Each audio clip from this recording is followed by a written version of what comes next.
What a lovely day!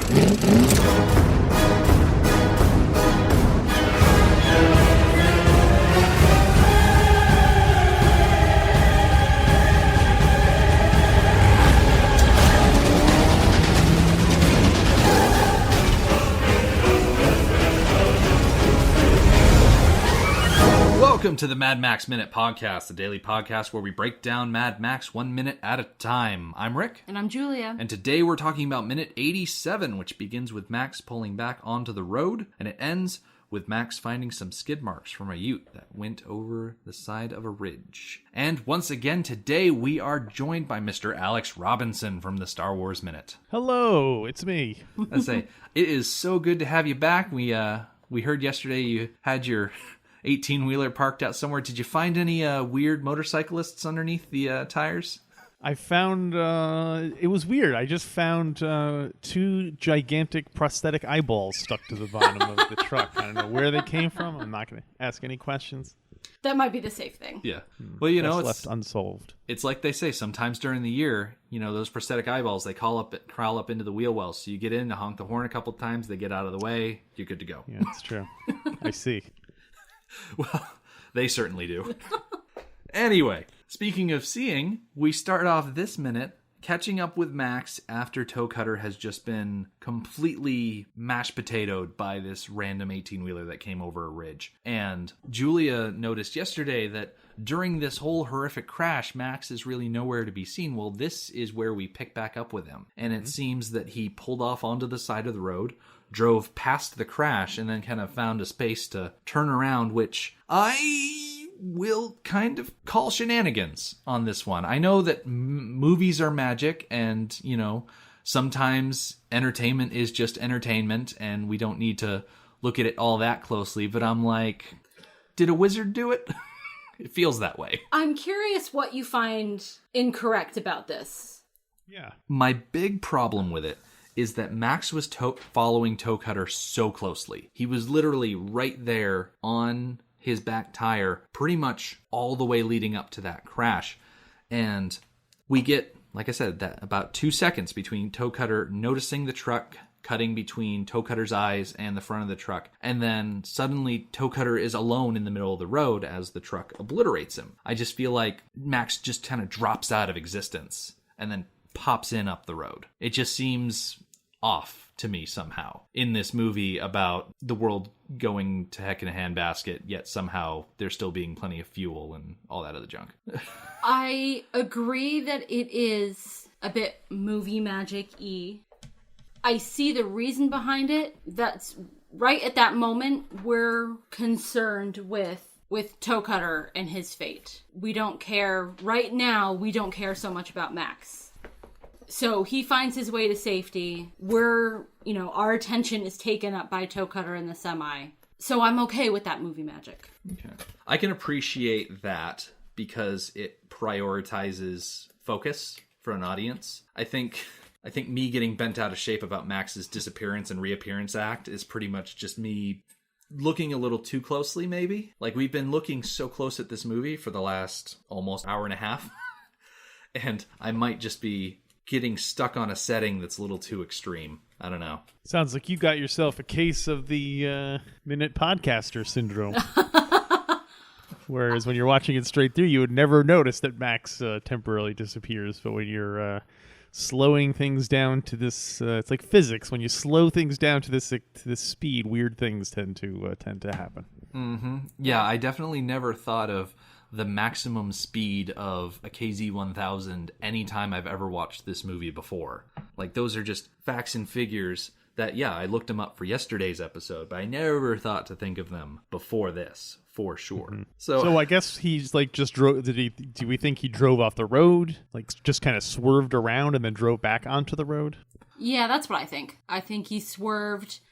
In relation to where the camera was, I think he swerved to the opposite side of the trailer and just kind of cut behind it, let the accident and the aftermath go past him, and then turned around. Well, I'm much more impressed by the fact that Max does not even seem to bat an eye. He doesn't, do a fist pump that he's destroyed one of his enemies. He's just totally stone-faced about the whole... he doesn't even seem particularly happy that the guy got run over or anything.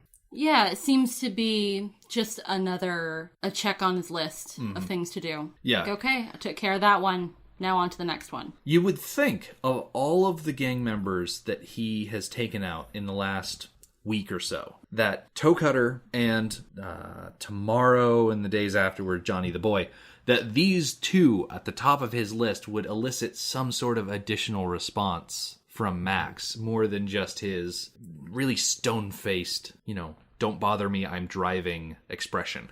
I think it's a mark of his madness. Mm-hmm.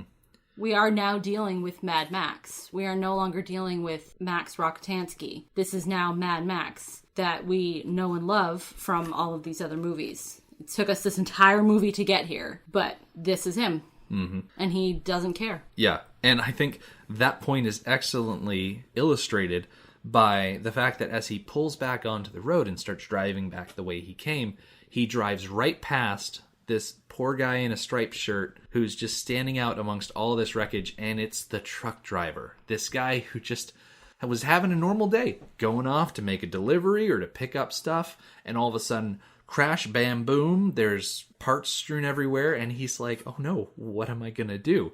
My delivery's gonna be late, and I pretty much just killed somebody. So it's like, this poor dude is so traumatized, and Max just drives on by. Although by now this truck driver's probably run over a bunch of people in his in his career. I mean, those long hauler guys, they're all doped up on speed and so on. I think it's worth noting that Max abandons his responsibility as an MFP officer, which he was willing to take the benefits of it, by which I mean he was using his sirens and his lights in the chase while he was chasing down Toe Cutter. He was listening to dispatch to get info on whatever is happening out in the world. So he was willing to use the MFP to his advantage when he needed them, but now that he is needed as an MFP officer, he just drives right on by. Mm-hmm. And I'm not even thinking of Toe Cutter at this point. I'm thinking of the poor truck driver. He needs somebody official. Yeah. He needs to make a report to somebody. Yeah, because he killed someone. Yeah, at this point, if he gets back in his truck and he drives away, well, congratulations, buddy. You just committed a hit and run, and that's a felony offense. And, you don't want leather-clad MFP officers showing up at your door being like, hey, about this grease stain that we found on the highway, Right. We've traced it back to you.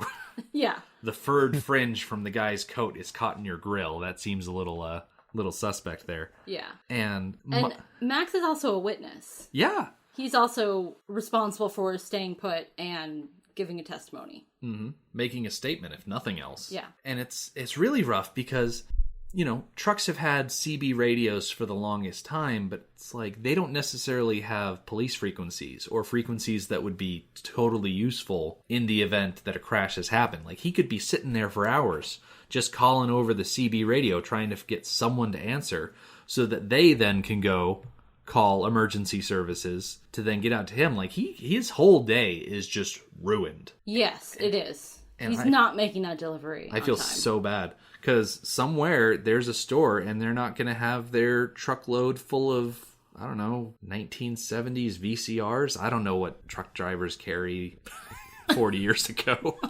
Well, no, this takes place just a few years from now.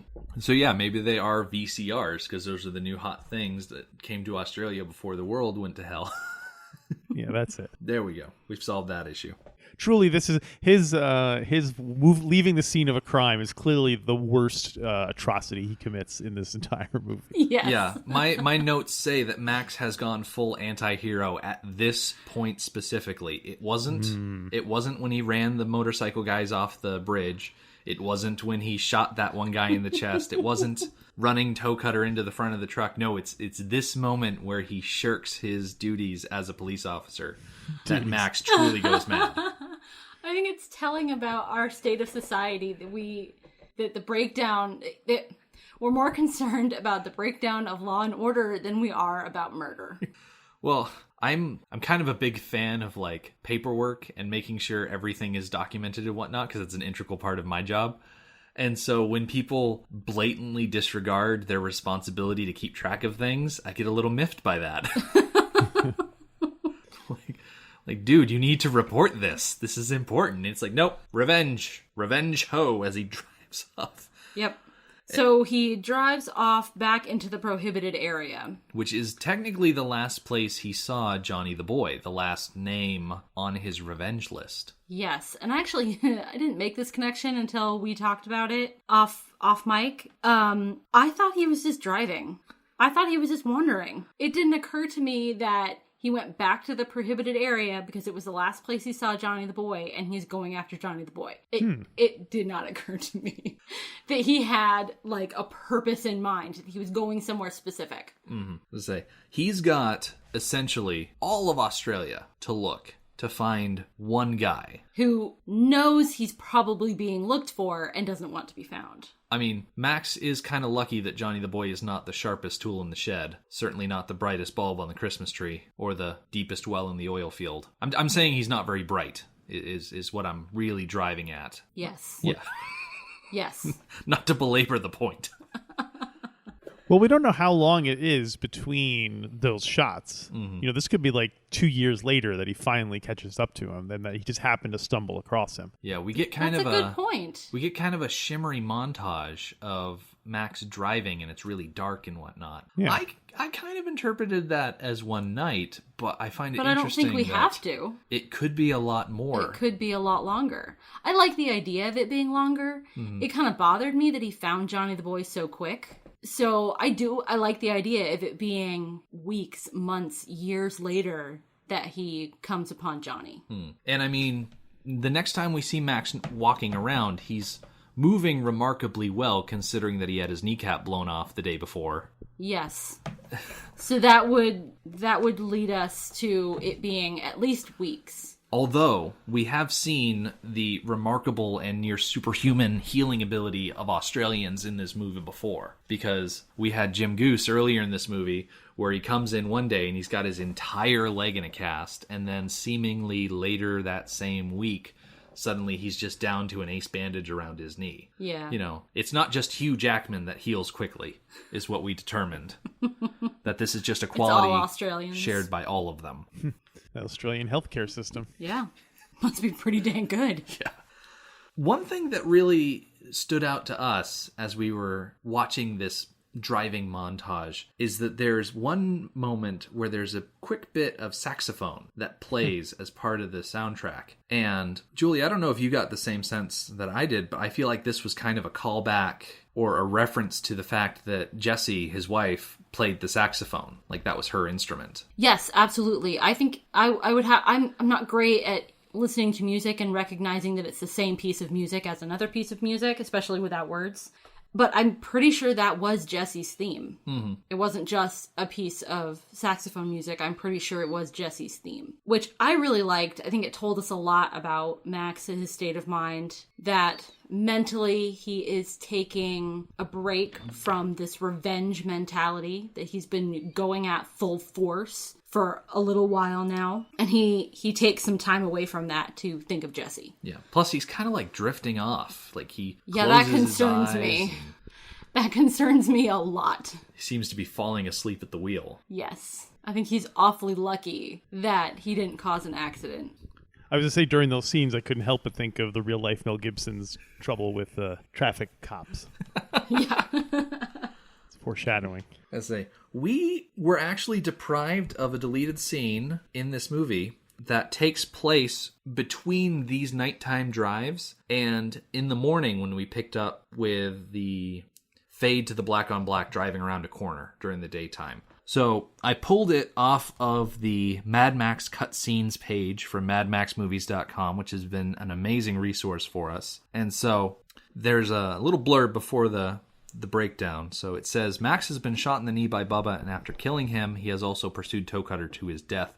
The next target is Johnny the Boy. After getting some rest overnight, Max notes that his wound is bleeding badly, is attracting flies, and basically needs some urgent attention. So Max stops down by the creek bed to tend to his wound and patch himself up. And so it's maybe like a moment or two of Max, first and foremost, waking up. So this deleted scene would have established that he actually pulled off to the side of the road and slept. And I think that's probably one of the biggest differences we get between including this scene and excluding this scene. Because when it's excluded and Max doesn't sleep, he is on a revenge-fueled hunt that has no time for rest. Yeah, I kind of assumed that he had not slept at all.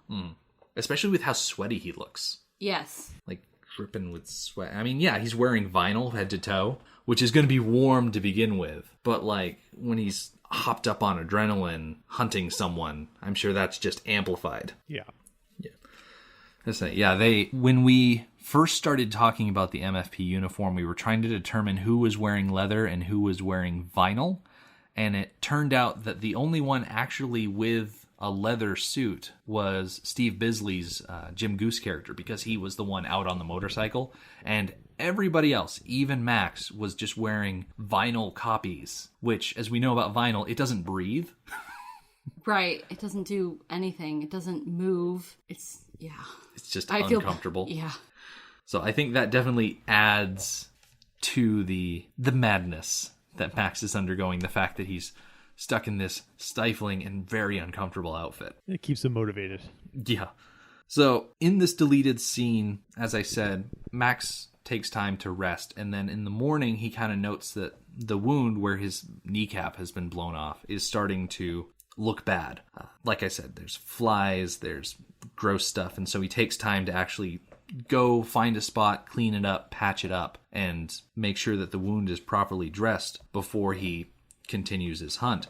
And the interesting thing about this deleted scene is that George Miller liked it so much that even though he didn't include it in Mad Max, it's going to make an appearance in the flashback sequence for The Road Warrior. There's going to be a scene of Max sitting next to a creek holding his shotgun, kind of turning towards the camera, and that is cut content that they used for the second movie that they didn't include here. Oh. Yeah. Okay. I like that. It's pretty cool. Well, I mean, when you're filming on such a tight budget, use every part of the elephant, as they say. Right. Is that? I don't know Use that every that's part an of the elephant? expression. No. Use every part of the buffalo. Yeah. Elephants, you could totally just eat the trunk and leave the rest in the garbage. Oh, yeah. The hyenas have to eat something. So, like I said, Max has gone on this all-night manhunt, not stopping to sleep or do anything. And I say all night, Alex, like you said, it could be longer. And there's definitely a case to be made for that tomorrow when we see Max head to toe again. Because as we join in the daylight hours, he's just driving. And as he comes over this hill, he kind of sees this picturesque area stretched before him. And I looked on the locations page for this movie.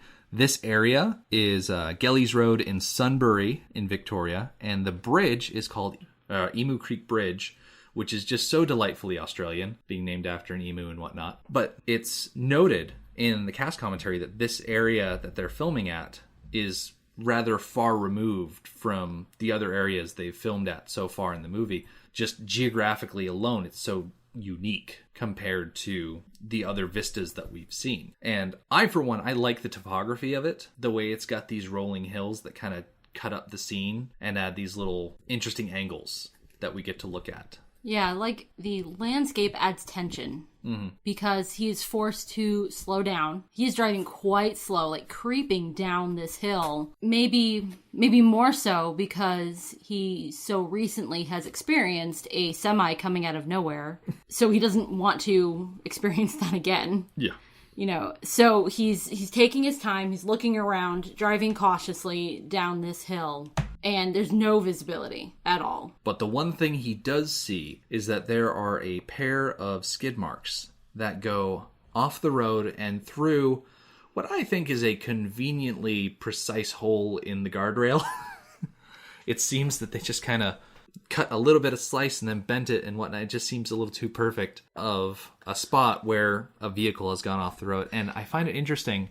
Max doesn't see much more than this hole in the guardrail until tomorrow. He goes a little bit further on, but he seems very interested in this crash, and so I have to wonder what's going through his head. Like, is he starting to, maybe let his focus veer from the revenge, and maybe like a little bit of that cop mentality sneaking back in?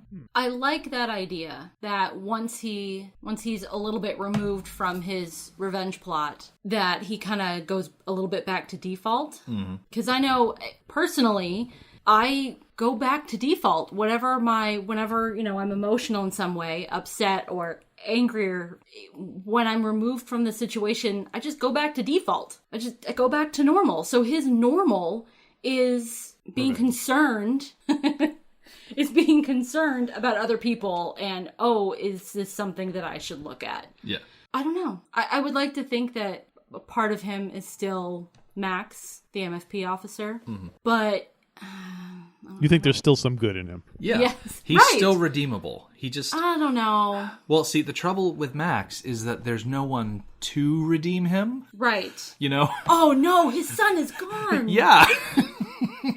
Oh, no. He doesn't have a son to believe in him. Yeah. Okay, this movie would have been drastically different if Sprague and Goose had survived, because Goose probably would have seen Max going on this murder-filled rampage and spirited Sprague away, probably to live with, I don't know, like an aunt and an uncle maybe? Maybe. And then, Goose could keep an eye on Sprague until he grows up, and then they could, hatch some sort of cockamamie scheme to redeem Max and pull him back from... this dark place that his life has brought him to. If only. I say, I'm not sure if it would work, though. I'm wondering if there are other examples of something like that working out. I don't know. I'm sure someone has done a story like that. I don't know. We focus so closely on Australian cinema lately, it's hard to remember there's much else. Oh, boy. So seeing the tire tracks and the broken guardrails, pretty much the end of the minute. Yep. I do have something about the guardrail. Okay. Isn't that really not how guardrails are supposed to work? Exactly, because Like guardrails... when you hit a guardrail, you're not supposed to just snap through it. Mm-hmm. That's not its purpose. It's supposed to, stop you. Yeah. It's kind of like... You're supposed to, get mangled up in it, and it disperses the energy, and you stop before you go over the edge of this hill. Yeah, I think the whole idea of steel corrugated guardrails is that they deform and kind of wrap around the vehicle as a way of, catching it. Like when you punch a pillow, how the pillow kind of molds around your hand. Yeah. Like that kind of thing. I don't think they're supposed to shear right off. Right. At the connection. I'm wondering if that's just an example of apocalyptic road maintenance. Maybe the highway patrol... Well, not the highway patrol. They are... Maybe the public works department has gone rogue. Well, they're in a prohibited area. That's true. Maybe That's it's probably prohibited. The last we knew, they were out in the wilderness, in the prohibited area. So there is no road maintenance. Yeah. You definitely get the sense when you watch this movie that the MFP is their own entity. The public defenders are kind of their own entity that are kind of at odds with each other. And we don't really see any other municipal organizations, but at the same time you kind of imagine with the world falling apart and regulations breaking down, you could have the public works department with all of their garbage trucks and their road painters and post hole diggers. They could have essentially their own little gang that they're putting together, and they're extorting people for pothole filling services. That is the saddest gang in the world. Oh, but here in New England, they would be the richest gang. Oh, yeah. I can just imagine we had Fat Nancy's. Fat Nancy's was the diner at the beginning of this movie, and I can just imagine someone in an orange vest and a hard hat walk in and be like, "Hey, it's a nice driveway you got out there. It'd be awful shame if something happened to it." They have all potholes everywhere. I don't know why I'm giving this Australian character a Jersey accent, but... Thank you for not trying to mix Australian and New Jersey. Thank you very much. Oh, I have learned my that. lesson about doing Australian accents, namely the lesson being, don't. Don't. I've been told specifically by listeners, do not attempt an Australian accent under any circumstance. I am willing to respect that. I will stick to the American ones, because those are the ones that I grew up with, and I can do passably. Okay. Yeah, you have fun with that. Yeah, I'm not super confident in my accent work as much as I love doing it. That should not stop you. You're only going to get better if you practice. So Exactly. That's Very why true. That's what I keep telling myself. So put another shrimp on the Barbie and bust out that Australian accent. Any chance you get. Speaking of putting shrimps on Barbies, we are going to get a little bit of that in the coming minutes. So, Alex, we're hoping you'll stick around for that. We're going to take a whiny little guy and roast him up a bit over the next couple of days. Oh, that you meant me. Thankfully not. So, we hope you'll come back for that. In the meantime, where can people find everything that you do? My website is comicbookalex.com. In addition to being a award-winning podcaster, I am a cartoonist and have done several graphic novels, and you can find information about all that stuff over there. Excellent. And if everyone is not tired of me saying this already, they can find our website at madmaxminute.com. Follow us on Twitter at madmaxminute, like us on Facebook, and join our listeners page, Mad Max Minute Beyond Microphone. Thank you for joining us for Mad Max Minute number 87. We'll see you tomorrow. Motorbikes and leather men, take me to the edge of the dream. Hold on tight, George, don't feel